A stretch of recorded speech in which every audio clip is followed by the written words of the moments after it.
तर हा आता आरी वर्क ब्लाऊज आहे। ऑलरेडी गळा पण आहे आणि बाह्या पण आहेत। आता बाह्या काढायच्यात 11 इंचाच्या आणि हे ब्लाऊज आहे 46 साईजचं ब्लाऊज आहे, 44 साईजचं ब्लाऊज आहे। तर आता बघू याच्यावर माप कसं टाकायचं। तर आता मी अस्तर अगोदर कट करून घेतले, हे बघा। मी आता आधी फोल्ड करून घेते, बरोबर दोरी टाकले आधी खालचं अगोदर बाह्या काढून घेतलेत मी। त्याला मोठ्या साईजचं ब्लाऊज आहे, ही आधी बाही इथे टाकून घेते मी बरोबर। तर हे बघा इथपर्यंत आपली बाही यायला लागली। हे आखून घेते मी अगोदर। तर ह्याच्यात आपल्या 2 बाह्या निघल्यात, आता खाली एक आणि वर एक आरी वर्क। आता इकडं पाठीचा भाग टाकायचा आहे।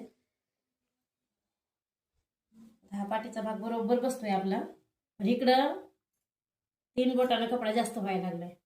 आता एवढंच कटिंग करून घ्यायचं आपल्याला, एवढंच कट करून घ्यायचं आणि इकडे पुन्हा इकडे काढून इकडे तुकडे जोडायचे, म्हणजे बरोबर ऍडजस्ट होते।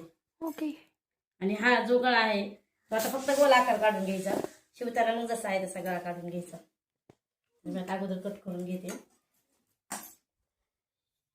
बघा इथे एवढं शिवण्यापुरतं थोडं थोडं।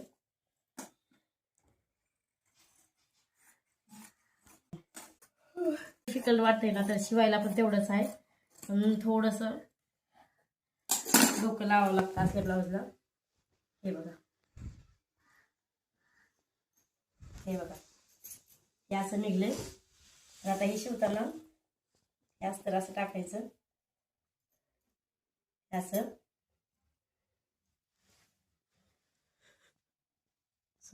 आणि हे इथून असंच शिवून घ्यायचं आणि फोल्ड करायचं। आणि आता इकडे आपल्याला 3-3 बोटाचे तुकडे नंतर जोडायचे। काढून घ्यायचे। ह्या झाल्या आपल्या बाह्या दोन्ही।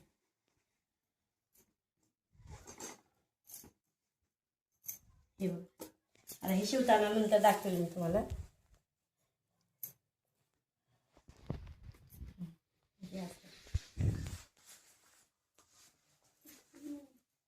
आता ही निम्मा कपडा राहिलाय, आता ह्याच्यामध्ये कटोरी आणि आपला पुढचा साईडचा भाग दोन्ही काढून घ्यायचा, इकडे क्रॉसपट्ट्या काढून घ्यायच्या। आणि आता ह्या व्हिडिओ 3 सेकंदाच्या व्हिडिओमध्ये शिवायचं काय येणार नाही, त्याच्यासाठी दुसरा ब्लॉग बघावा लागेल तुम्हाला। आता मी ते कट करून घेतले आणि शिवताना शिवायचं बघ।